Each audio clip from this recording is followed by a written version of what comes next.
bonjour à toutes et à tous. Donc, j'ai le plaisir de présenter avec Philippe de Linares le syndrome de Capgras, qui n'est pas une entité simple en neurologie. C'est une entité, c'est une curiosité neurologique, comme on dit, mais c'est pas une entité simple à expliquer sur le plan de la pathologie. Donc, j'ai simplifié au maximum les données qui existent dans la littérature. Donc, juste pour ceux qui ne me connaissent pas, moi, je travaille à l'hôpital Lariboisière qu'on voit en bas en photo, à gauche la cour qui est classée monument historique et puis à droite le nouveau Lariboisière qui est en train de se monter et à la maladie à corps de Lévy. Alors, hop, voilà. Donc ça, ce sont les outils avec lesquels je travaille et notamment pour essayer de mettre au point des traitements contre la maladie à corps de Lévy. Donc pour reprendre un peu d'histoire, on est toujours assez fiers en médecine et ailleurs d'ailleurs quand les entités sont décrites par des Français. Et pour Capgras, même si son nom ne le laissait pas deviner, eh bien c'est une entité spécifiquement française. Donc même s'il y a eu des descriptions à la fin du 19e, là vous voyez 1866, par un psychiatre allemand, qui évoquait chez certains patients des substitutions d'individus dans leur entourage, mais les Allemands, les psychiatres allemands ont considéré que ce n'était pas une entité à part entière et que c'était un des symptômes délirants puisqu'ils constataient ces symptômes-là chez des patients qui avaient notamment des schizophrénies.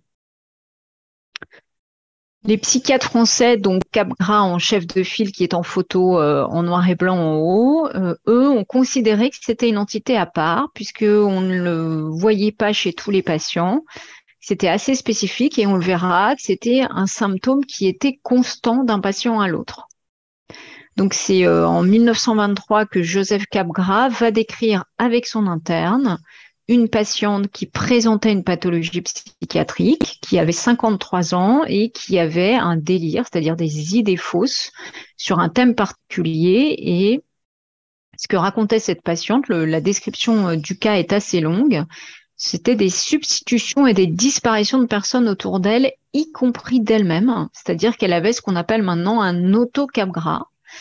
Et lui, à l'époque, Capgras, il l'a appelé, il n'a pas donné son nom à l'entité, hein, c'est un autre psychiatre qui l'a appelé le syndrome de Capgras. Lui, il l'a appelé l'illusion des sosies, qui est, je trouve, très parlant et les gens comprennent ce que ça veut dire.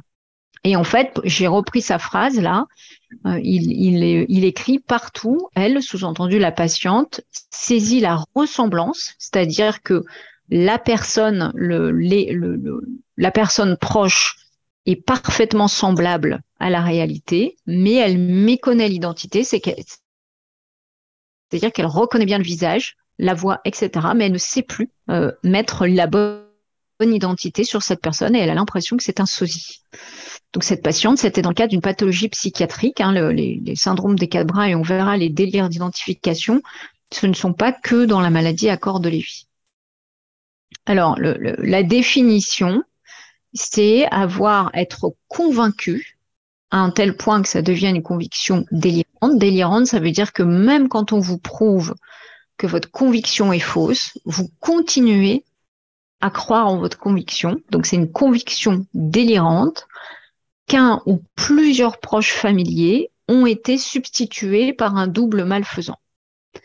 Donc Capgras, il l'a décrit pour des humains, des proches, des individus, alors qu'on le verra, et Philippe en parlera probablement, ça le fait aussi pour des éléments, des éléments proches, des objets proches de nous, notre lieu de vie, des lieux qu'on aime, etc.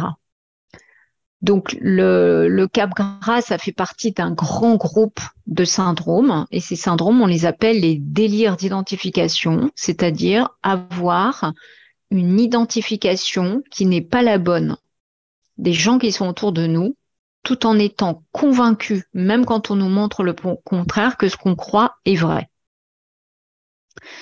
Donc en médecine, on dit que c'est une entité de base. Pourquoi une entité de base? Parce que, en fait, quelle que soit la cause du syndrome de Capgras, on l'observe à l'identique. Et ça, c'est pas si fréquent, en fait, en médecine. Donc, quel que soit le patient, on va avoir les mêmes symptômes, à savoir la conviction délirante que les proches ont été remplacés par un double malfaisant. Donc c'est une entité de base.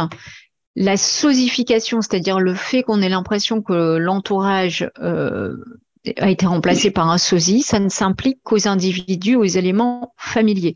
C'est-à-dire qu'il y a, le cerveau est capable d'identifier les objets familiers et non familiers, même les voitures, les stylos, et dès le plus jeune âge, vous voyez bien, les enfants, ils se battent en disant c'est le mien, c'est la familiarité, c'est très très fort pour l'humain. Et donc le syndrome de Capgras, impliquant cette familiarité, ne va concerner que des gens familiers. C'est-à-dire que le patient ne pourra pas faire un syndrome de Capgras sur quelqu'un qu'il n'a jamais vu ou quelqu'un qu'il va croiser dans la rue. Et ensuite, le syndrome de Capgras, il implique donc la perte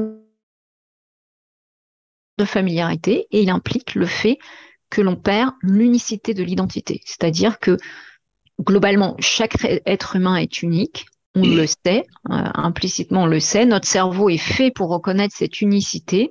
Eh bien, quand on a un syndrome de Capgras, vu qu'on a un défaut d'identification, un défaut de familiarité, on est capable de le voir comme des sosies, on est capable de le voir se dédoubler, etc. Donc, il n'y a pas de trouble de la reconnaissance des visages, c'est-à-dire que le patient est capable de dire tu ressembles à mon mari, mon père, mon frère, ma sœur, mais il y a un trouble de l'identification de la familiarité. Donc, tu ressembles à mon frère, ma sœur, mon père, mais tu ne l'es pas. Donc, c'est ça un peu le process et il ne faut pas confondre. Alors ça, c'est difficile pour les patients et l'entourage d'essayer de bien caractériser les symptômes pour qu'on puisse mettre le bon traitement. Ça n'est pas une hallucination. Une hallucination, c'est ce qu'on appelle une perception sans objet, c'est-à-dire voir quelque chose qui n'est pas présent. Donc c'est très différent de prendre son épouse pour un sosie malfaisant que de voir sa maman dans le salon alors que sa maman est morte. D'accord ? Il y en a un, c'est un délire d'identification, l'autre, c'est une hallucination. Et ensuite, ce n'est pas un défaut de reconnaissance des visages, parce que pour ceux qui le connaissent, le syndrome de Capgras et qui le vivent, eh bien, le patient est capable de reconnaître le visage. Ce qui est un petit peu différent de ce qu'on appelle la prosopagnosie, qui est assez caractéristique de la maladie d'Alzheimer, mais qui survient parfois dans la maladie à corps de Lévy, où le patient regarde le visage et n'arrive plus à lire le visage, ne sait pas du tout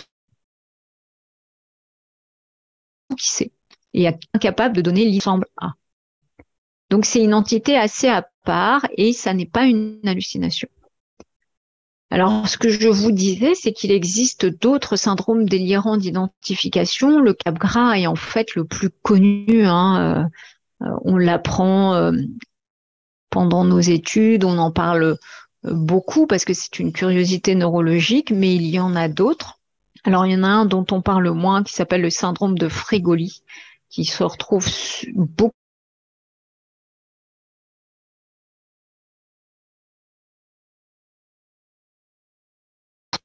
dans la schizophrénie leurs proches et dans une autre enveloppe charnelle pour venir les persécuter. Alors, il y a souvent ce côté un peu malfaisant. Et Frégoli, c'était un acteur italien. Il y a le syndrome d'intermétamorphose et de charme, c'est-à-dire que là, c'est beaucoup plus, je sais pas si c'est plus complexe, mais en tout cas, dans la perception, c'est plus complexe, puisque les visages et les objets vont se transformer pour ressembler à quelqu'un d'autre. Si on était un peu plus moderne, on pourrait l'appeler le syndrome de Hulk ou de Manimol. Et il y a le syndrome des doubles subjectifs. Ça, c'est la conviction délirante qu'il y a un double de moi-même physiquement identique à moi-même, psychiquement différent et malveillant, et qui est souvent là pour me harceler, me persécuter. Donc, vous voyez, il y a différents types de syndromes délirants. Le Capgras n'est pas le seul. Et puis, il faut les distinguer de ce qu'on appelle les fausses reconnaissances. Alors, les fausses reconnaissances, c'est avoir l'impression dans la rue de connaître quelqu'un qu'on n'a jamais vu. Le syndrome de Frégoli, on en a parlé. Après, il y a la reconnaissance de sa propre image. Ça arrive beaucoup chez les jeunes schizophrènes où ils ne se reconnaissent pas dans le miroir. La paramnésie réduplicative, après j'arrête avec mes noms barbares, mais c'est juste pour vous montrer la multiplicité des possibilités. Ça, c'est le fait de penser qu'il y a un lieu qui a été dupliqué dans différents endroits et l'impression qu'en fait mon chez-moi est dans différents endroits. Voilà. Après, il y a des erreurs d'interprétation. Ça, je pense que c'est pas uniquement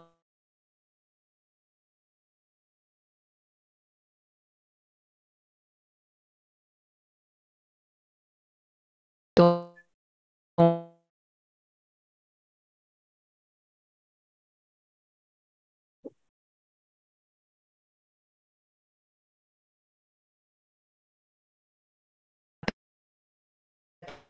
le J.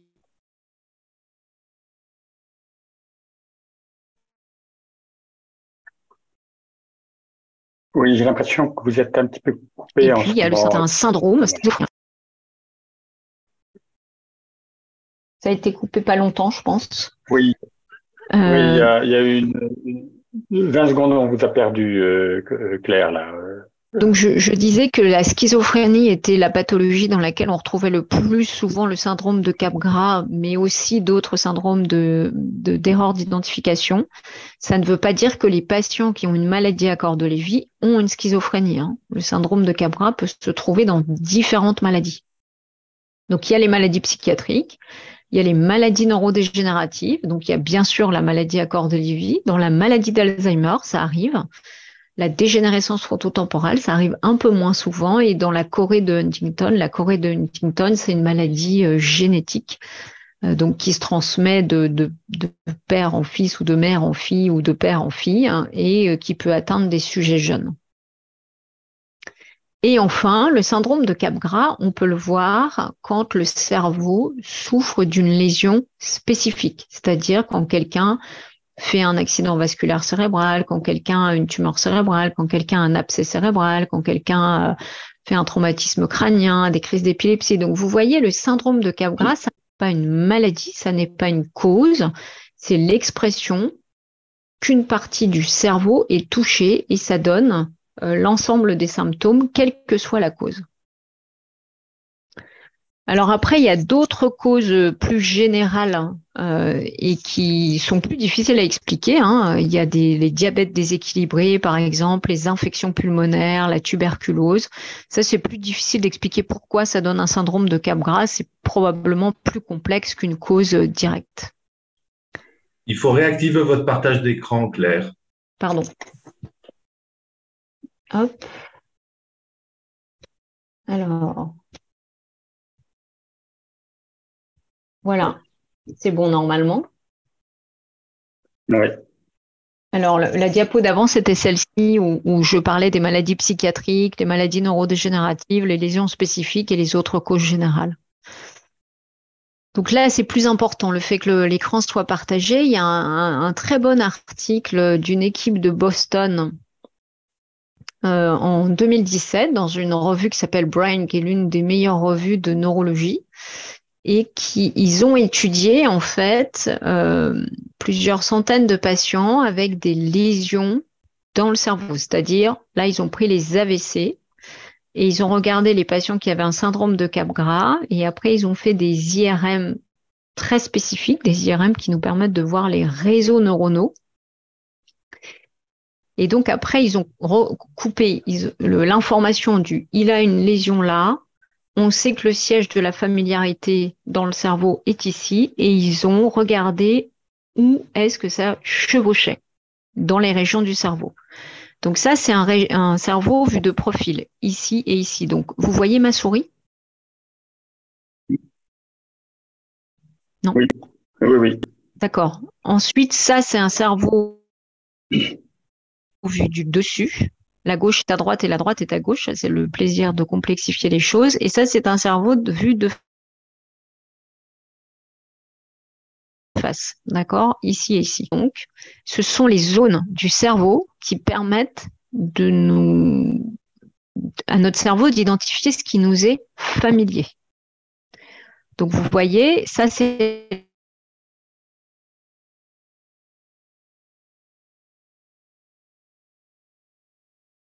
l'avant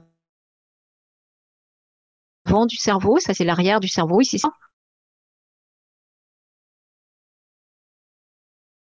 On le voit également aussi ici, plus en superficie, et ici. Donc, ça, c'est ce qu'on voit au niveau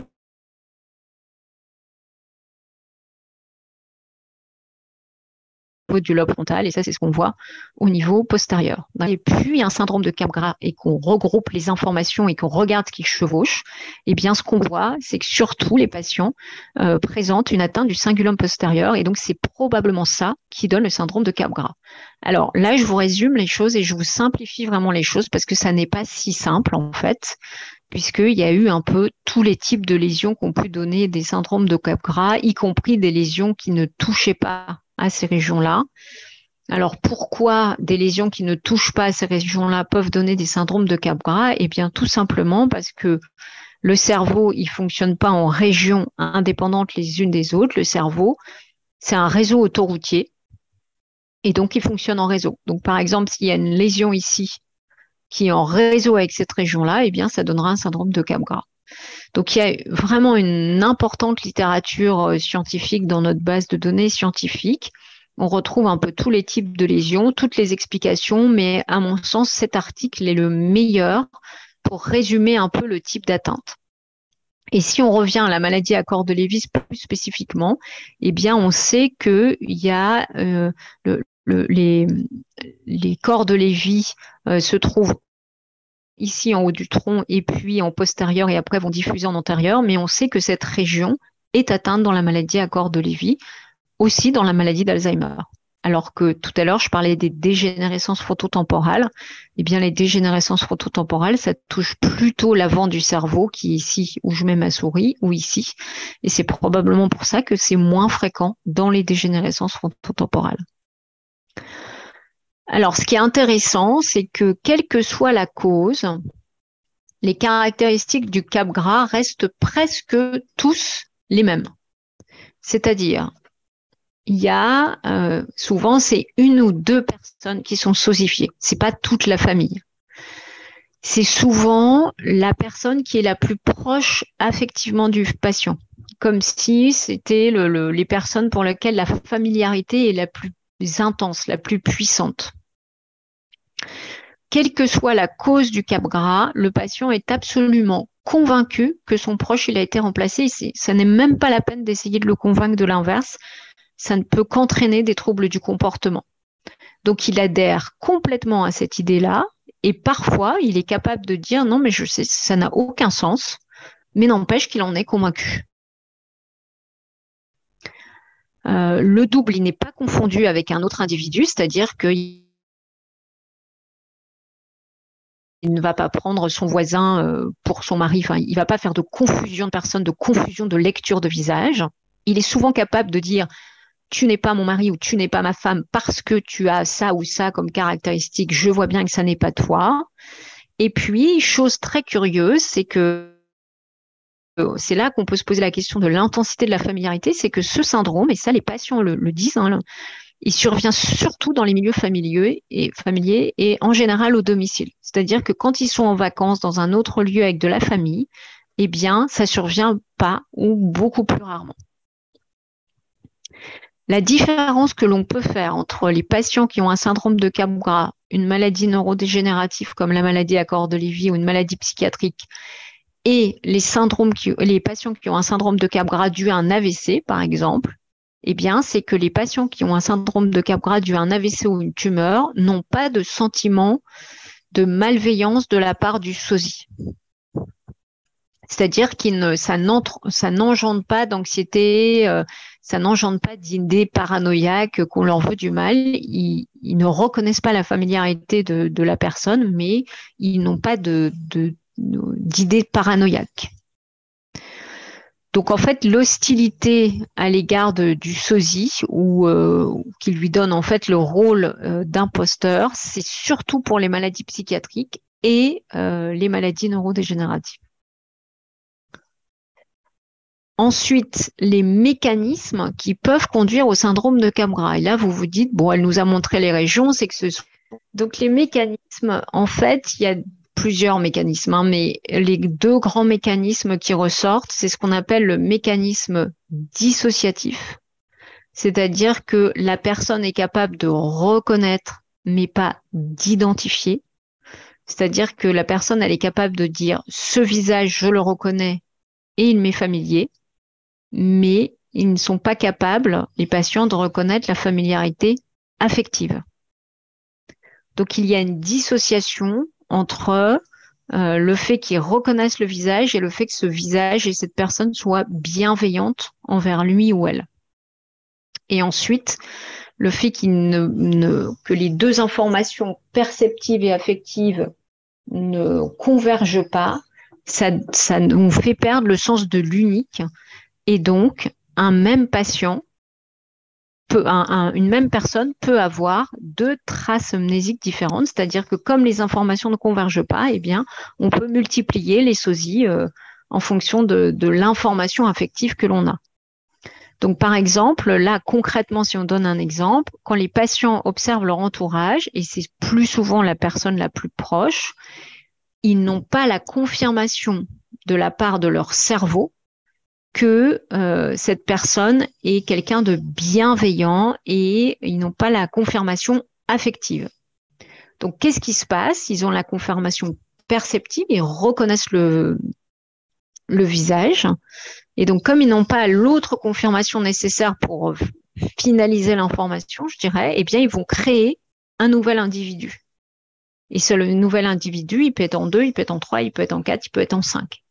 Parce que s'il n'y a jamais de concordance entre les deux informations, ben, à chaque fois qu'il y a une concordance qui se fait mal ou qui se fait pas, il y a un nouvel individu qui arrive et qui est un imposteur. Donc, dans le syndrome de Capgras, vous pouvez avoir le patient qui vous dit tuer un tel et que ça reste constant, mais vous pouvez aussi avoir le patient qui vous dit, ben voilà, je viens de voir il y a 2 minutes quelqu'un qui te ressemblait mais qui n'est pas toi, et puis si vous revenez une troisième fois, ben ça fait une troisième personne, une quatrième personne, une cinquième personne. Donc dans le cerveau, en fait, le cerveau, dès qu'il a des informations ou des connexions qui se font mal, il crée un nouveau souvenir. Il y a un autre mécanisme possible, et l'un n'exclut pas l'autre, il y a probablement un peu des deux. Dans la maladie à corps de Lévy, il y a beaucoup de troubles visuospatiaux et je pense qu'on fera un jour un webicog là-dessus, un webinaire là-dessus. C'est-à-dire que le cerveau n'est pas capable d'intégrer correctement l'information visuelle. L'œil voit bien, la rétine voit bien, le nerf optique transmet bien l'information, mais le cerveau, au moment de reconstruire l'image, parce que le cerveau, il reconstruit tout, eh bien, il peut le faire mal. Ou le cerveau peut ne pas être capable de voir deux choses en même temps. Donc, il est aussi possible qu'il y ait une partie due à ça et que le cerveau n'ait pas d'exploration globale du visage et donc ait du mal à faire la connexion entre je reconnais le visage et je reconnais la familiarité affective.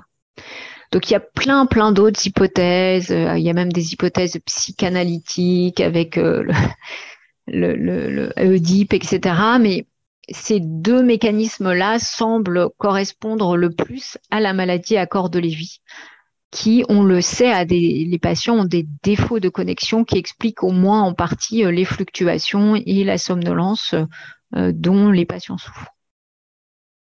Ensuite, je pense que je vais laisser la parole à Philippe dans 30 secondes, puisqu'il ne m'a pas interrompu du coup.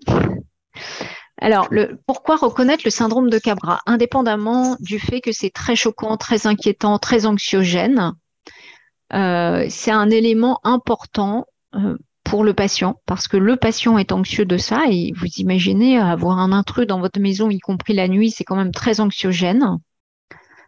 Ça peut engendrer d'importants troubles du comportement, y compris violents, y compris avec des tentatives d'agression ou pour supprimer cet intrus qui est dans la maison. Donc, c'est vraiment important à la fois de savoir le reconnaître et de ne pas juste dire c'est une hallucination et de le rapporter au médecin ou de faire appel à l'association pour avoir quelques conseils. Donc, je vais vous laisser la parole, Philippe. Hop. Oui, merci Claire. Je crois que, enfin, vous avez dit énormément de choses.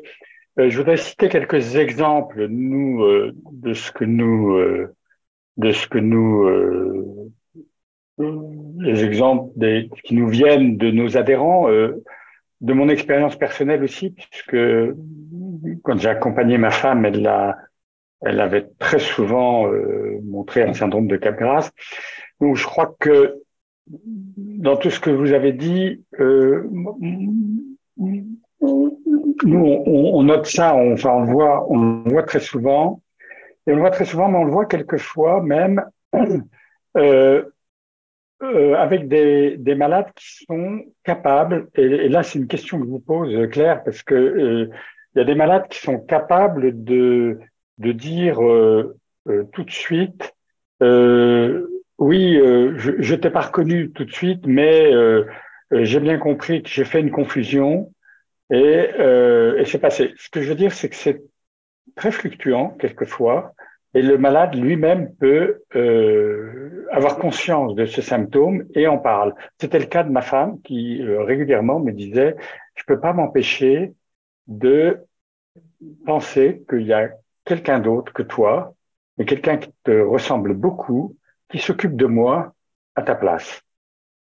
Et puis, l'instant d'après, elle n'avait plus conscience de ça et me prenait effectivement pour quelqu'un d'autre.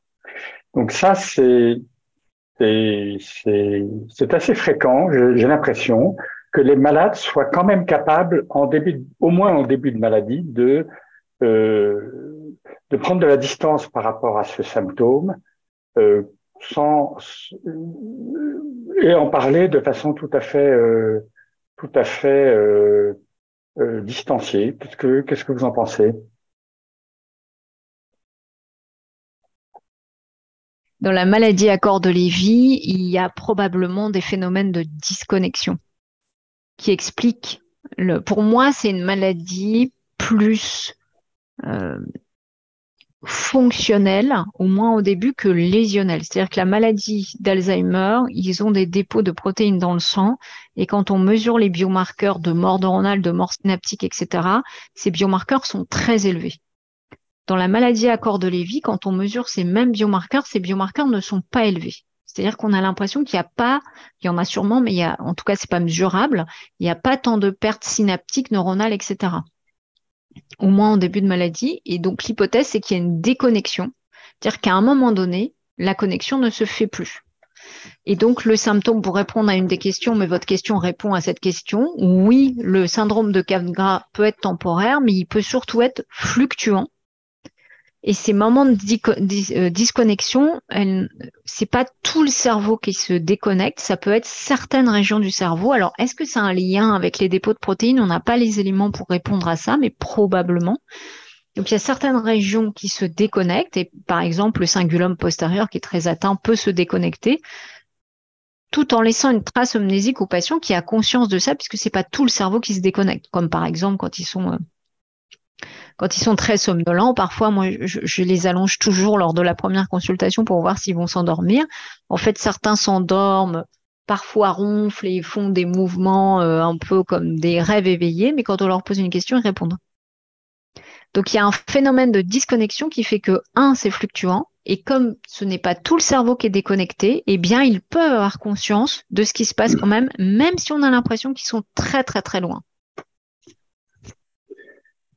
Alors, par ailleurs, moi, j'ai l'impression que dans la maladie à corps de Lévy, c'est un symptôme qui est pas toujours perçu, ni par les aidants, bien sûr, mais ni par les soignants. Quelquefois, moi, j'ai l'exemple, par exemple, d'un mari qui nous dit, hein, il nous appelle au téléphone, il dit, vous vous rendez compte, ma femme ne me reconnaît plus. Alors on dit oui, elle vous reconnaît plus, mais est-ce que vous pouvez nous préciser qu'est-ce qu'elle dit, pourquoi elle ne vous reconnaît plus? Alors il répond, elle elle dit que je suis son beau-frère, le frère de, tu es le frère de mon mari. Alors on dit oui, et votre frère, il vous ressemble, il a quel âge? Et il dit mais j'ai pas de frère. Vous voyez, souvent les gens ont l'impression de ne pas être reconnus. Ils sont effectivement pas reconnus affectivement, mais physiquement, manifestement, le malade construit un personnage qui un frère ou un jumeau, souvent un jumeau, et pas toujours malveillant. Moi, souvent, j'ai vécu le phénomène, mais de façon plutôt assez bienveillante. J'ai longtemps été un frère jumeau, enfin souvent été un frère jumeau bienveillant. Voilà. D'accord. Donc, ça répond à pas mal de questions. Est-ce que le syndrome est temporaire? Alors, si on parle de temporaire fluctuant dans le temps, il peut survenir le lundi et pas le mardi, oui. Si on parle de temporaire dans la maladie, c'est-à-dire ça arrive en stade débutant et ça disparaît, beaucoup moins. Moi, mon impression, c'est il peut apparaître en début de maladie avec un certain recul de la part du patient et répondant relativement bien aux anticholinésterasiques. Après, il s'installe de façon plus ou moins permanente avec l'évolution de la maladie quand la maladie avance. Alors, les sosies sont-ils seulement physiques? Non, les sosies ne sont pas seulement physiques. Vous le verrez, je le mets à la fin, en fait, il n'y a aucun consensus sur ce qu'est véritablement un syndrome de Capgras. Donc, les sosies, ils peuvent être au téléphone, ils peuvent être en photo, ils peuvent être par la sensation de présence. On a l'impression qu'ils sont souvent visuels et pas auditifs. Enfin, ça marche par la vue et souvent par la voix, on arrive à retrouver une connexion affective. Enfin, nous, d'ailleurs, c'est ce qu'on conseille. J'en parlerai tout à l'heure. Mais j'ai l'impression que le phénomène est beaucoup plus souvent visuel qu'auditif. Mais je me trompe peut-être. Non, non, vous avez raison, mais en même temps, la vue, c'est le sens supérieur. Donc, c'est vraiment le sens qui domine tout. C'est-à-dire que notre odorat, notre audition sont beaucoup plus au second plan maintenant parce qu'on a une rétine et un système visuel qui est extrêmement élaboré. Donc, c'est aussi notre conviction la plus forte, la vue. D'ailleurs, je ne crois que ce que je vois, c'est assez réel. Donc, il existe quand même des Capgras de la voix, mais beaucoup moins décrits moins gênant, parce que c'est un sens qui passe au second plan et donc finalement, c'est moins gênant si la personne arrive à reconnecter sur le plan visuel.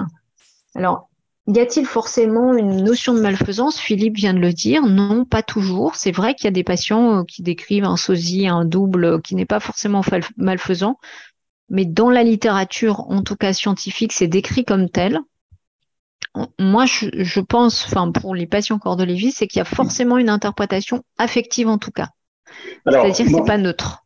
Oui, l'expérience que j'ai, que j'observe autour de moi, c'est que on devient un sosie malveillant quand on a un comportement qui n'est pas conforme à ce qui est attendu par le mari aimant, par exemple. Et moi, je me souviens quand il fallait donner les médicaments le soir et que j'étais fatigué, énervé, épuisé, et que je te disais à ma femme, allez, il faut prendre tes médicaments, dépêche-toi, on est en retard. Euh, eh bien, à ce moment-là, elle fondait en larmes et disait, je veux voir mon mari. Et elle me regardait à ce moment-là vraiment comme un sosie malveillant. Alors que si j'avais un comportement affectif calme, apaisé, doux et gentil, comme le mari que j'étais normalement, à ce moment-là, le phénomène ne se produisait pas. Et d'ailleurs, enfin, quand je parlerai je donnerai quelques conseils là après.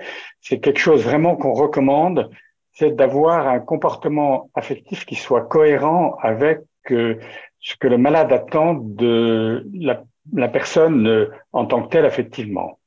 Un mari aimant ou un enfant affectueux, s'il a un comportement qui n'est pas affectueux parce qu'il est énervé et fatigué, à ce moment-là, effectivement, on devient un sosie malveillant. Il y a une forte empreinte affective en tout cas. Hein. Alors, ce syndrome est systématique chez le patient MCL? Moi, je dirais que non, mais je pense qu'il faudrait que l'on puisse comparer des patients qui ont évolué plusieurs années puisque moi, je vois aussi bien des patients très débutants, voire parfois avant le tableau complet de maladie à corps de Lévy, jusqu'à des patients qui sont en fin de vie, puisqu'on fait des soins palliatifs. Donc, il n'est pas systématique, mais je pense qu'il faudrait comparer les stades pour répondre de façon très précise à cette question. Voilà, donc oui, l'impression il y a Madame Delobel, j'imagine, ou Monsieur, voyait le visage de ma sœur et me demandait si j'étais une gride. Oui, ça fait partie des sosies. Donc la question systématique du syndrome, je viens d'y répondre. Elle a été posée 3 fois. Le syndrome de Capgras serait donc causé par... Alors non, oui, ça ne veut pas dire que le syndrome de Capgras a été causé par un traumatisme ou un événement. Ça veut dire qu'il y a beaucoup de causes différentes au syndrome de Capgras. Et dans la maladie à corps de Lévy, comme il y a des protéines anormales qui se déposent, il y a certains réseaux neuronaux qui fonctionnent moins. Donc, c'est dû à la maladie à corps de Lévy, aux lésions dues à la maladie à corps de Lévy. Alors, le mot malfaisant fait un peu peur, c'est vrai. Le patient peut-il être dangereux? Alors, les patients peuvent avoir des troubles du comportement et des troubles du comportement violents. C'est pour ça qu'on va vous donner on donnera quelques conseils là-dessus tout à l'heure, comment faire pour dans les cas où le patient vraiment s'énerve, enfin devient un des troubles du comportement difficiles à gérer. Alors, est-ce que le traitement par Aricept et mirtazapine peut diminuer ou avoir un effet sur les hallucinations Capgras? Alors, le Capgras, ce ne sont pas des hallucinations. Les hallucinations, c'est voir quelque chose qui n'est pas présent. Je vois un cochon rose sur mon bureau, il n'y a pas de cochon rose sur mon bureau. Alors que le Capgras, c'est je vois quelqu'un, je lis son visage et c'est mon mari, mais mon cœur, mon cerveau affectif me dit que ça n'est pas mon mari. Ça n'est pas une hallucination. Hallucination, c'est percevoir quelque chose qui n'existe pas. J'entends de la musique alors qu'il n'y a pas de musique. Je sens une odeur alors qu'il n'y a pas d'odeur. Je vois quelque chose alors qu'il n'y a rien. C'est ça une hallucination. Et les traitements, il n'y a pas eu d'essai pour répondre à ça. Alors, dans la schizophrénie, ils donnent des neuroleptiques, ce qu'on évite bien sûr de donner dans la maladie à corps de Lévy. Alors, le syndrome de Capgras est apparu très rapidement chez mon père. Est-ce fréquent? En fait, il y a 2 possibilités. C'est soit il n'a pas été identifié avant parce que la personne ne l'exprimait pas, soit il y a eu un événement de santé qui a pu faire apparaître le syndrome de Capgras de façon très importante. Mais de toute façon, quand les patients le décrivent, ça paraît toujours très aigu parce que avant ça n'existait pas et brutalement, ils commencent à dire vous êtes en vous voyant ou tu n'es pas mon mari ou tu n'es pas ma femme. Y a-t-il des stades? Alors, il y a sûrement un lien entre l'évolution de la maladie et la survenue du Capgras et la survenue de l'intensité que ça prend en termes de fréquence et d'intensité affective. Mais il n'y a pas de stade de Capgras. C'est vraiment une description très simple, le Capgras. Alors, toujours malveillant, on en a parlé, c'est pas toujours malveillant, il peut être bienveillant. C'est juste dans la littérature scientifique qu'on dit qu'il est malveillant parce qu'il est surtout fréquent dans la schizophrénie. Et dans la schizophrénie, ils sont beaucoup dans cette thématique-là où le monde m'en veut. C'est pour ça qu'ils sont violents d'ailleurs. Est-ce que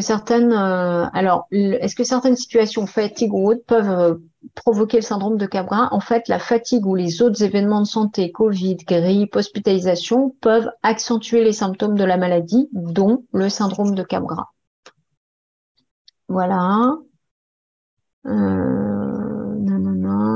là, c'est un petit peu long. Elle vient de sortir de l'hôpital. Elle est plus apaisée. Alors, le fait que ça leur reste en tête ou pas, de toute façon, s'ils en sont inquiets, ils vont l'exprimer. S'ils ont l'impression que c'est quelqu'un qui n'est pas bienveillant avec eux, ils vont l'exprimer d'une façon ou d'une autre. Alors voilà, il y a une dame qui décrit que c'était uniquement auditif, ce qui est possible. Après, avec l'âge, il y a aussi des défauts de perception auditive, comme il y a des défauts de perception de reconstruction des images.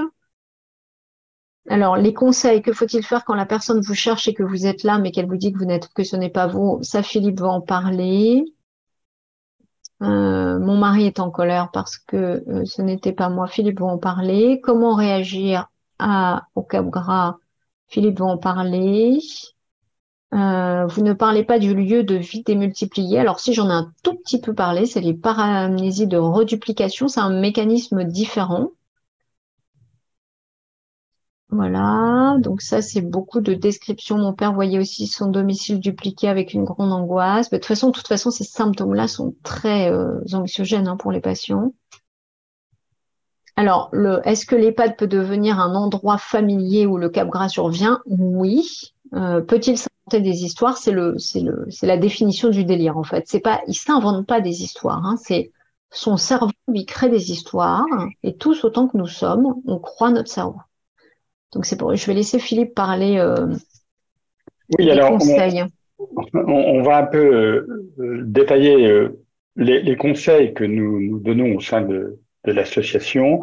Ces conseils, ils sont issus de la connaissance que nous avons grâce à des gens comme vous, Claire. Simplement, alors, il faudrait peut-être que vous arrêtiez votre partage d'écran, Claire, et moi je vais prendre le mien. Ou alors oui, voilà, vous Comme passez au vous fur et à voulez. mesure. Vous passez au fur et à mesure, très bien.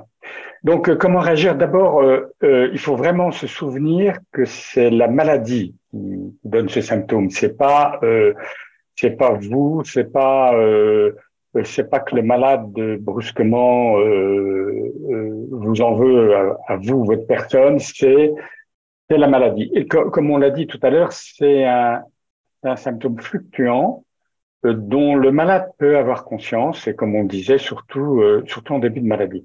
Donc, faut tout de suite essayer d'avoir un peu de distance par rapport à ce symptôme pour pas se laisser emporter par tout ce que ça nous provoque sur le plan émotion. C'est effectivement très émouvant quand on a un très proche qui brusquement vous prend pour quelqu'un d'autre et quelqu'un de malveillant. Tout de suite, accepter que c'est la maladie et que peut-être ça va changer. Après, il faut effectivement rester calme. Rester calme, et ça, rester calme, c'est difficile pour les raisons dont on vient de dire. Éventuellement, ce qu'on recommande, nous, c'est de sortir de la pièce, surtout s'il commence à y avoir des troubles du comportement, s'éloigner de la personne, arrêter le contact avec la personne, donc sortir de la pièce, attendre quelques minutes, en profiter pour se calmer, se dire que c'est la maladie, que ça peut être passager et qu'il faut essayer de retrouver la reconnaissance affective. Donc après, une fois qu'on est sorti de la pièce, eh bien, il faut revenir en manifestant toujours calmement les signes d'affection comme je le disais, les signes d'affection que normalement on manifeste quand on est un bon mari ou quand on est un enfant affectueux ou une personne avec qui on a une relation affective forte. Ce que je disais tout à l'heure, c'est quand l'aidant ne manifeste pas, devient un peu énervé, un peu fatigué, un peu épuisé par son rôle d'aidant et qu'il a un comportement euh, pas adapté, le malade ne reconnaît plus effectivement et à ce moment-là, ça déclenche le syndrome. Donc vraiment, revenir en manifestant calmement des signes d'affection. Après, ce qu'on dit souvent, la voix permet de reconnecter affectivement la personne avant même la vue. C'est pour ça que quand on est derrière la porte, qu'on s'est un peu calmé, eh bien, on peut commencer par parler au malade gentiment, de loin, utiliser le téléphone si possible. Moi, c'est ce que je faisais avec ma femme, ça marchait très bien. C'est-à-dire que je l'appelais, puis je lui disais au téléphone, voilà, c'est moi, ton petit mari. Puis j'utilisais des mots que j'avais l'habitude d'utiliser avec elle, et je rentrais dans la pièce en continuant à lui parler. Et à ce moment-là, très souvent, la reconnaissance affective se faisait. Et puis, quelquefois, faut pas hésiter à faire appel à un tiers. Moi, je l'ai fait. J'appelais ma fille euh, et je m'éloignais. Et à ce moment-là, elle reconnaissait bien notre fille et elle elle avait une bonne connexion affective avec notre fille qui n'était pas énervée, bien calme, et donc les choses se passaient bien. Petit à petit, tout rentrait dans l'ordre. On peut aussi faire appel à un tiers médical, hein, un médecin. Un médecin va pouvoir non pas raisonner la personne, mais calmer la personne. Et une fois les troubles du comportement passés, on peut revenir et retrouver une relation affective qui permette de faire en sorte que le malade retrouve la bonne relation. Voilà, c'est ce qu'on dit d'une façon générale. Alors, c'est vrai que chaque cas est un cas particulier, c'est souvent un petit peu compliqué. Moi, je dirais que ce qu'il faut vraiment garder présent à l'esprit, c'est qu'il faut rester calme et apaisé autant que possible, quelles que soient les circonstances. Pas toujours facile. Donc en fait, ça, ce sont des astuces pour faire de la reconnexion neuronale. Il n'y a pas c'est un peu de la magie en fait, hein. Il y a aucun traitement ne va permettre cette reconnexion. Je crois qu'il faut être clair. Maintenant, il y aura peut-être des outils qui feront cette reconnexion, mais encore faut-il que le patient se laisse approcher s'il pense que le sosie est malveillant. Donc, c'est une façon de faire de la reconnexion affective et c'est très bien. Donc, l'identification, la prise en charge, on vient pas mal d'en parler. En fait, notre instinct, comme c'est notre conjoint, notre parent, notre frère, nous fait dire non mais tu vois bien que c'est moi. En fait, on essaye de le ramener à la réalité.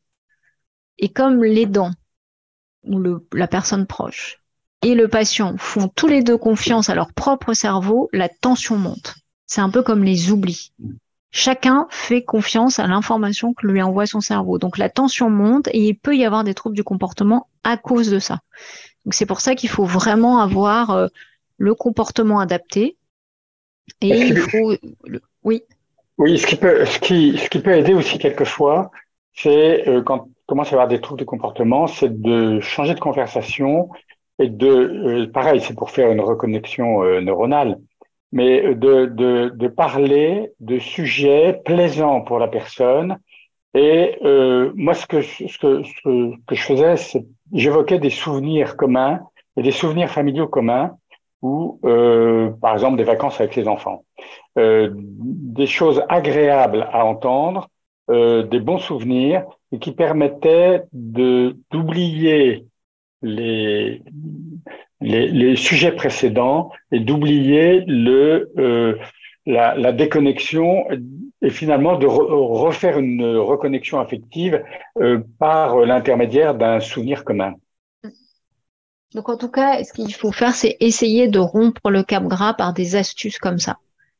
Et ne pas imposer une réalité qui pour eux n'existe pas. Donc les traitements médicamenteux, on en a parlé. Là, je suis en train de regarder dans notre base de données si les patients répondent bien aux anticholinésterasiques sur ce sujet-là. Mais pour l'instant, j'ai pas d'éléments qui me font dire que c'est efficace sur le cap gras ou l'inverse d'ailleurs. En tout cas, ça ne l'aggrave pas. Alors, si on fait une petite synthèse avant de passer aux questions, le syndrome de Capgras, il n'est défini que parce qu'a décrit Capgras en 1923. Donc, vous voyez, ça commence à dater.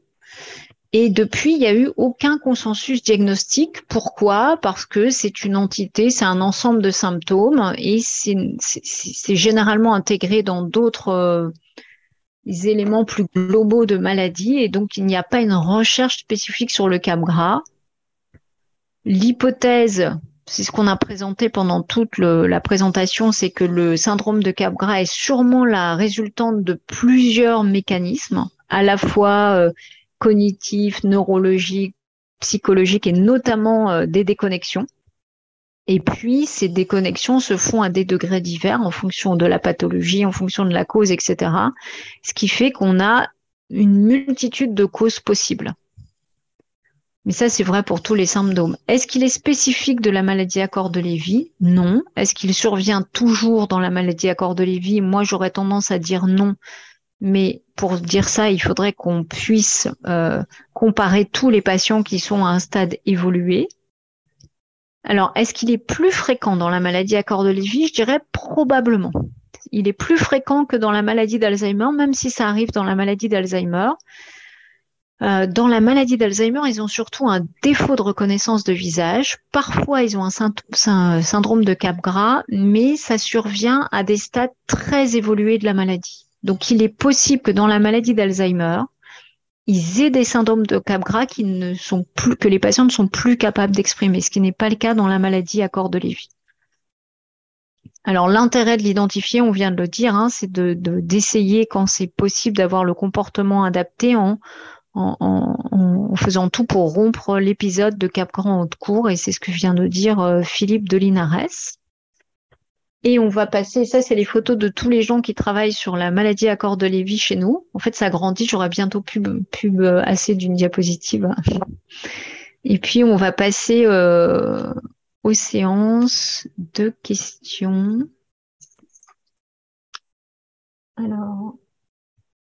Alors, les personnes dans la télé, ça c'est un défaut d'interprétation, mais c'est pas un syndrome de Capgras. C'est-à-dire, c'est confondre la télévision et la réalité. C'est la télévision devient réalité, mais c'est pas un syndrome de Capgras. Par contre, c'est un élément important parce qu'il faut du coup éviter de leur mettre des émissions, des films, des choses comme ça qui sont anxiogènes, parce que par exemple, quand il y a un meurtre, un cambriolage, et Dieu sait qu'on a l'embarras du choix sur ce type de film, eh bien, ils ont l'impression que ça survient chez eux. Un suivi psychiatrique peut-il apporter une réponse? Ça dépend ce qu'on attend par réponse. Si vous voulez une prescription neuroleptique, je pense que oui. Une psychothérapie, je suis pas sûre. À mon avis, les conseils de Philippe sont plus efficaces, surtout qu'ils peuvent se faire au moment où survient le syndrome, qu'une psychothérapie, par exemple.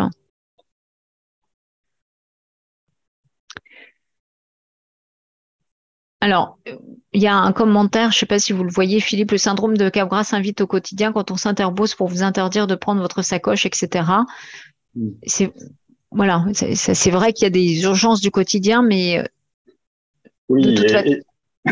Et malheureusement, c'est des situations un peu extrêmes et qui sont très difficiles à gérer. C'est pour ça que moi je dis quelquefois il faut faire appel à un tiers. On ne peut pas faire autrement. Hein. C'est vraiment les troubles de comportement majeurs et qu'on n'arrive pas à gérer. Mais je suis d'accord, c'est une des grosses difficultés. C'est le problème d'une façon générale de la maladie à corps de Lévy, c'est que c'est très difficile à accompagner parce que les symptômes sont quelquefois très lourds et très très compliqués. Et en particulier quand il y a des troubles de comportement et des troubles de comportement liés à, par exemple, au syndrome de Capgras.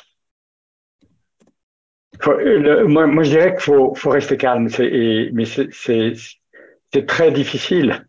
C'est d'autant plus difficile que les manifestations sont lourdes. Mais vraiment, c'est quelque chose, on le voit pour tous les troubles de comportement. Quand on arrive à rester calme, apaisé, empathique, le malade se calme presque tout le temps. Presque. Alors il y a ce presque qu'on n'arrive pas à... Mais c'est quand même très souvent, l'attitude du malade est très souvent liée, quelqu'un a mis dans un commentaire, le malade est une éponge. Et effectivement, notre angoisse et nos difficultés, le malade qui est hypersensible, il les reproduit à la puissance 4 avec ses troubles du comportement. Alors, alors voilà, on en était là. Nous venons consulter fin août avec maman. Moi, j'ai l'habitude de faire parler des symptômes devant les patients parce que le fait qu'on se voit en dehors du patient et que le patient en a conscience, ça rompt l'alliance thérapeutique. Et donc, moi, j'ai l'habitude de parler devant le patient des symptômes. Ma femme appelle tous les jours son père mort depuis plus de 40 ans. J'ignore si elle croit le voir. Y a-t-il un rapport? Non. Ça, ce sont des convictions délirantes. En fait, l'hypothèse, c'est que comme dans les maladies de la mémoire, on a un oubli du passé très récent, eh bien, ce sont les souvenirs anciens qui prennent le dessus. Donc, il y a des patients qui disent, je vais travailler, je vais voir mes parents, ma mère m'a emmené à l'école hier, ou qui appellent leur mère, hein. On a eu un patient il y a 10 jours qui hurlait, qui voulait voir sa mère et qui était terriblement angoissé. Donc non, ça n'a rien à voir avec le Capgras. Ça, c'est malheureusement les réseaux neuronaux donnent des informations de souvenirs anciens qui sont bien ancrés et très très précis, alors que ne sont plus les souvenirs récents. Alors la personne qui ne se reconnaît pas dans le miroir, c'est un auto-Capgras en fait. Donc ça arrive. Il y a même des patients qui en consultation parlent d'eux à la troisième personne.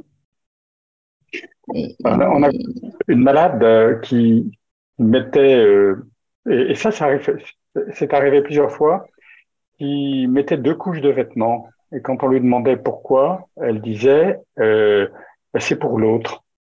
Est-ce que c'est une forme de Capgras ou c'est une autoduplication, ouais, ça fait partie des traces mnésiques ou de reconnaissance multiple.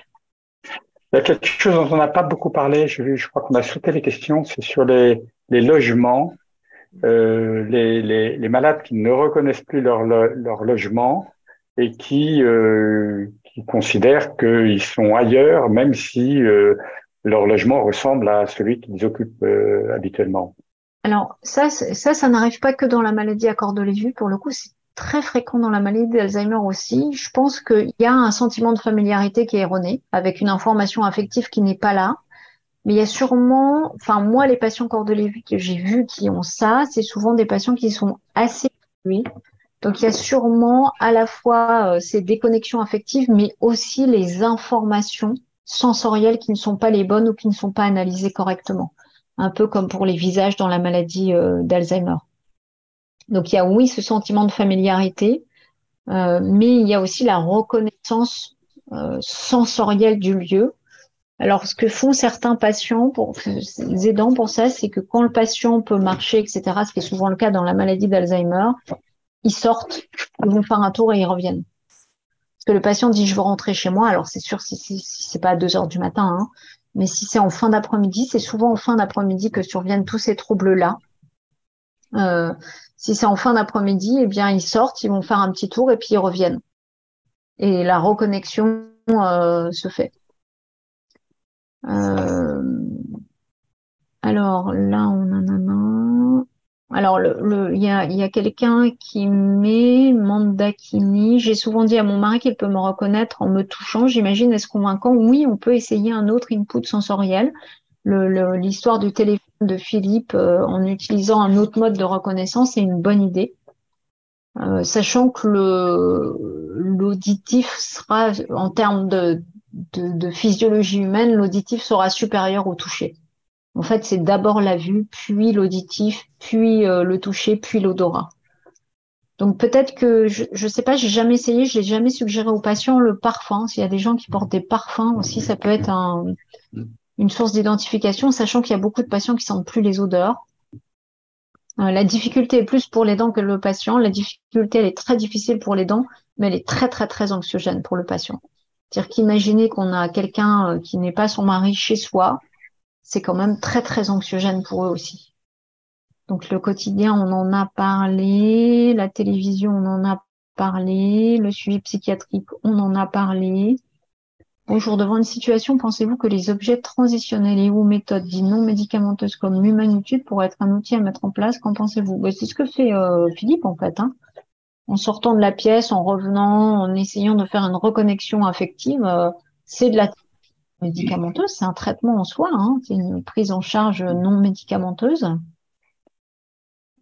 Alors, mon mari m'a demandé de sortir toutes mes pièces d'identité. Ça, en fait, on arrive aussi alors, c'est pas toujours évitable, mais on arrive aussi à ce sujet-là quand on a instinctivement l'envie de dire, mais si, regarde, c'est bien moi. Donc, il va demander de prouver. Oui, il y en a qui demandent aussi un arbre généalogique. Comme ils découvrent qu'il y a un jumeau dans la famille, ils disent, mais où est-ce qu'il est, celui-là, et pourquoi c'est par exemple l'épouse qui dit à son mari, montre-moi un arbre généalogique. Le mari montre fait un arbre généalogique et le montre et dit mais là c'est mon mari, mais toi où est-ce que tu es dans l'arbre généalogique? Donc visiblement c'est une façon de chercher à comprendre là aussi pourquoi il y a une personne de plus en fait qui est manifestement dans la famille tellement elle ressemble à son mari, mais qu'elle ne connaît pas, enfin qu'elle ne reconnaît pas comme telle. Et c'est déroutant, hein, pour en fait le fait d'avoir quelqu'un de supplémentaire. Enfin, c'est vraiment nos concepts de base qui changent. Hein. C'est très déroutant pour eux. Cacher les endroits. Alors, est-ce que ces symptômes sont dus à des gros stress de la journée? Tous les stress peuvent décompenser certains symptômes de la maladie, voire tous les symptômes. Donc, ça peut être la fatigue, ça peut être l'insomnie. Il y a des patients, par exemple, qui se bloquent sur le plan moteur quand ils sont stressés. Il y a des patients qui vont être plus somnolentes parce que plus fatigués. Il y a des patients qui vont avoir plus d'hallucinations parce qu'on les a stressés. Donc tous les symptômes peuvent augmenter. Maintenant, c'est pas toujours facile de les garder dans un environnement calme et apaisant quand on est soi-même épuisé. Cacher les objets dans des endroits insolites, non, ça n'est pas lié. Il y a deux interprétations à ça. C'est soit en fait, ils les rangent, mais comme ils n'ont plus le sens d'orientation, ça c'est vrai dans les maladies d'Alzheimer, ils n'ont plus le sens des lieux et le sens de comment ça s'organise. En fait, ils vont ranger le poulet dans le placard. Ça arrive. Ou alors, l'autre interprétation, c'est qu'ils ont des idées délirantes qu'on veut leur enlever leurs biens et donc ils cachent. Ils cachent beaucoup. L'un n'empêche pas l'autre. Hein. Dans la liste des différents syndromes que vous avez listés au début, y a-t-il cohabitation possible avec ces syndromes? Oui. Non, ils ne s'excluent pas, sachant que ce sont des zones très très proches. Donc non, ils ne s'excluent pas. Généralement, malheureusement, en médecine, il y a rarement quelque chose qui exclut autre chose. Hein. On peut avoir deux maladies, deux syndromes. La proportion des malades à corps de Lévy, je ne sais pas. C'est plus de la moitié, je dirais. Je ne sais pas ce que vous diriez, Philippe. Alors moi, je dirais énorme. Je ne sais pas combien. Il faudra un jour qu'on fasse une étude absolument sur ce sujet parce que je pense qu'il y a beaucoup de syndromes de Capgras qui ne sont pas diagnostiqués comme tels, enfin pas identifiés comme tels. Alors ça, je suis complètement d'accord, hein, parce que les patients ne l'expriment pas toujours ou l'expriment de façon un peu entre les lignes. Est-ce que c'est systématique? J'en suis pas convaincue. Moi, j'ai eu des patients qui n'ont pas eu, donc ça répond à la question de Sophie. Et pour répondre à la question de Nicole, dont l'époux regarde des émissions en boucle, non, ça n'est pas un syndrome. Souvent, les patients qui ont des troubles de la mémoire ont tendance à faire ça, parce que BFM TV et CNews, alors nous, ça nous gêne beaucoup en consultation, parce que comme ils ont vu 30 fois l'information, ils finissent par la retenir. Mais souvent, ça leur permet de retenir les informations et donc d'être plus confortables dans leur mémoire.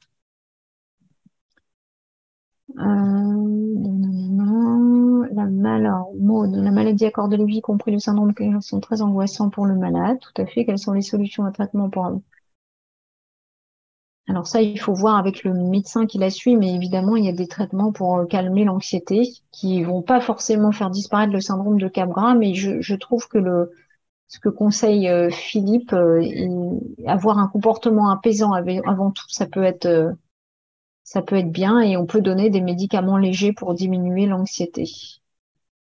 Alors, le logement, d'accord. Le trouble du Capgras, 80% du temps. Pas facile d'appliquer les astuces, je suis d'accord. C'est pas toujours facile d'appliquer les astuces qu'on vous donne et c'est pour ça que c'est important que vous parliez en aidant parce que ce que je dis, moi, aux patients, c'est que je les vois en consultation une demi-heure ou une heure tous les 3 ou 6 mois et que je ne suis pas au quotidien avec eux et qu'il faut vraiment discuter avec des personnes qui vivent la même chose.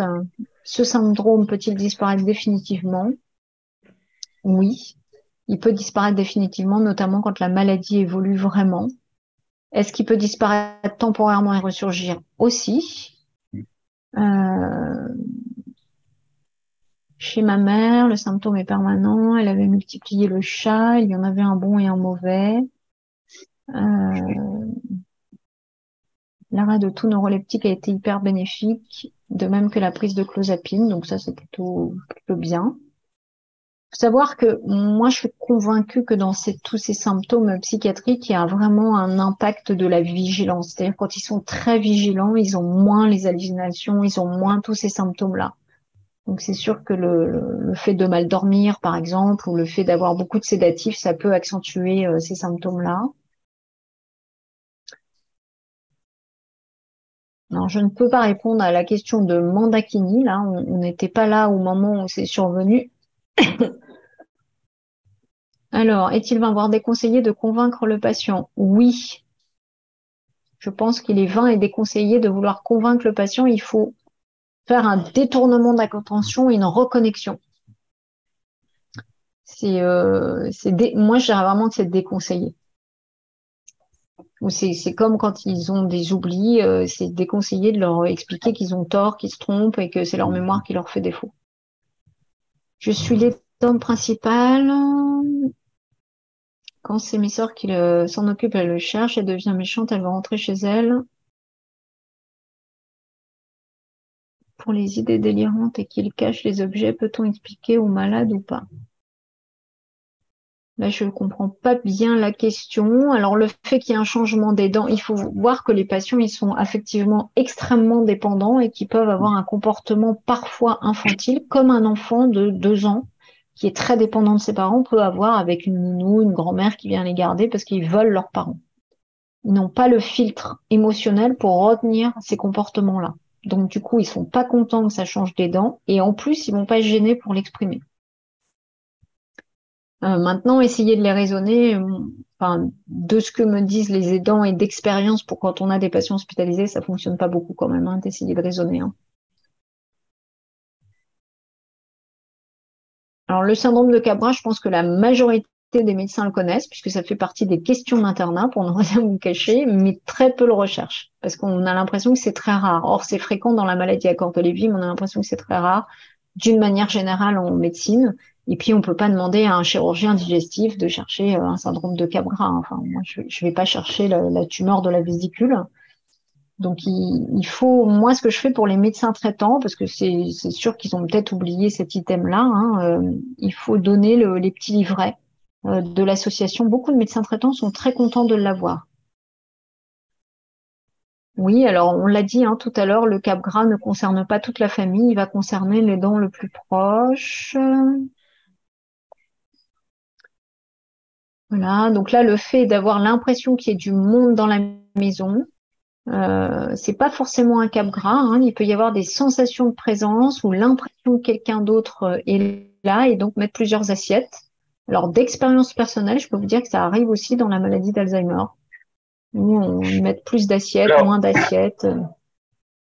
Et souvent, ce qu'on observe, c'est qu'ils mettent une assiette de plus et ils disent, et quand on demande, mais c'est pourquoi ce couvert, ils disent, c'est pour mon mari, par exemple. Une épouse qui va dire à son mari, je mets un troisième couvert pour mon mari. Donc ça ressemble quand même à quelque chose qui est pas loin de Capgras. Hein. Alors ça c'est vrai, il y a ça, mais il y a aussi, ils sont deux, la personne voit des enfants et elle va mettre des assiettes pour les enfants.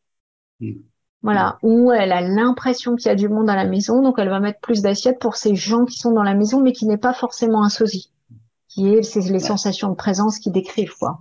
Ça peut le faire avec des animaux aussi. Il y en a qui mettent des petites aliments pour chat ou pour chien parce qu'il y a un chat ou un chien dans la maison.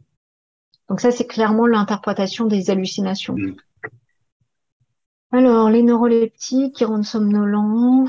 Là, je dirais que pour les EHPAD, j'aurais tendance à faire la même réponse que pour les médecins traitants. Moi, j'ai tendance, quand je vois des patients qui sont en EHPAD, à donner les guides de la 2-MCL et à échanger avec les médecins. Après, il faut bien savoir, même si je ne leur donne pas raison, que la vie en collectivité ne peut pas permettre que quelqu'un soit violent. Hein. Si votre membre de votre famille en EHPAD se fait frapper violemment par un autre patient, vous serez mécontent. Et donc voilà, il faut éviter que les patients soient violents entre eux. Et malheureusement, le recours aux neuroleptiques n'est pas si rare. On en voit de moins en moins, je trouve, mais ça n'est pas si rare. Voilà, j'essaie de créer une surprise dans son esprit. Donc ça, c'est le détournement. Ça, c'est vrai. Je me laisse parfois tomber au sol et ça crée un choc chez elle. Et voilà. Oui, mais ça, c'est du détournement intentionnel. Voilà, c'est pas de l'hypnose, mais l'hypnose, c'est du détournement intentionnel. C'est ce qu'on fait avec les enfants, hein. Quand vos enfants vous font un caprice, vous essayez de détourner l'attention. Le cerveau, il marche beaucoup comme ça. Moi, je pense que si le Cabra arrive en journée et que la personne peut sortir, on peut essayer de sortir du lieu familier aussi, voir ce que ça fait. Parce que c'est surtout dans l'hyper-familiarité du lieu de vie commun. Où peut-on Alors, la réponse sur les livrets, je vais la laisser à Vincent ou à Philippe. Alors, la question de l'hérédité, ça, je pense qu'il faudra qu'on fasse un webinaire dessus, mais jusqu'à maintenant, on n'a aucune donnée pour penser que c'est héréditaire, même s'il peut y avoir plusieurs cas dans une famille. Voilà, donc il y a un monsieur ou une dame qui fait un témoignage sur une réassurance. Les livrets, Vincent, je vous en laisserai en parler. Oui, on peut avoir des hallucinations et un syndrome de Cabra. Moi, j'ai l'habitude de dire à ces patients qui ont beaucoup de symptômes psychiatriques, parce que c'est pas tous les patients. Il y a des patients qui sont plus moteurs, des patients qui sont plus cognitifs et des patients qui sont plus psychiatriques. J'ai l'habitude de dire aux familles que le patient, il vit dans un monde parallèle. Donc, il vit dans un autre monde. Les gens ne sont pas les gens, il y a plusieurs personnes, je vois des animaux dans la maison, enfin voilà. Donc, tous ces symptômes-là peuvent survenir en même temps.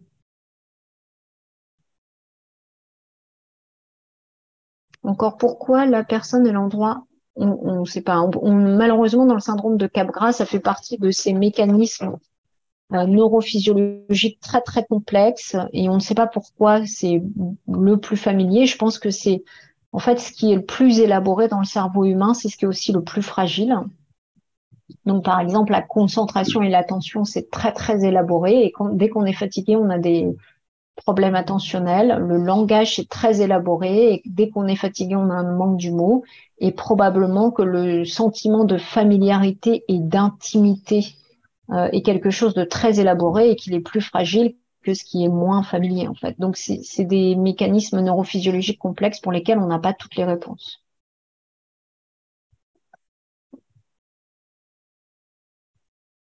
Bon, il y a des remerciements et puis le souhait de vouloir mourir, ça je pense que c'est un autre sujet.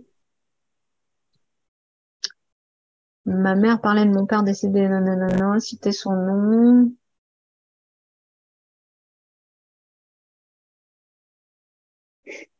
Ouais, ça c'est une sensation de présence mélangée à un syndrome de Capgras. Ouais, ça c'est pas très fréquent.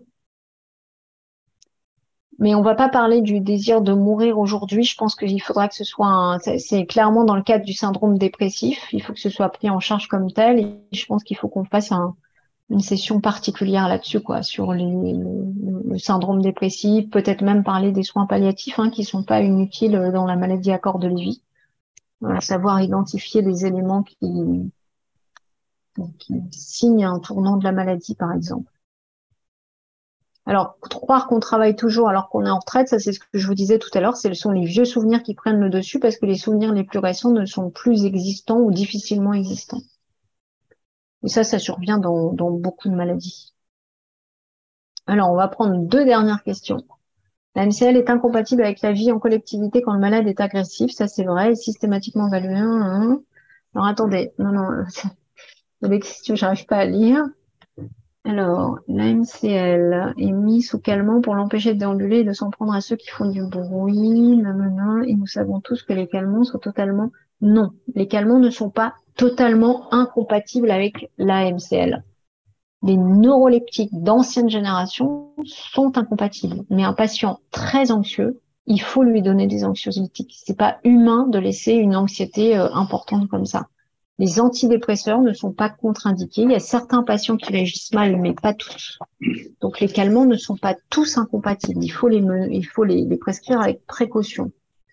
Y a-t-il des essais de perspectives médicamenteuses? Donc ça, on en a déjà beaucoup parlé. Il y a différents webinaires sur le site, je pense, sur ce sujet-là. Oui, il y a des essais médicamenteux il y en a de plus en plus dans le monde et on devrait en avoir un, j'espère, dans les prochains mois avec le neflamapimod.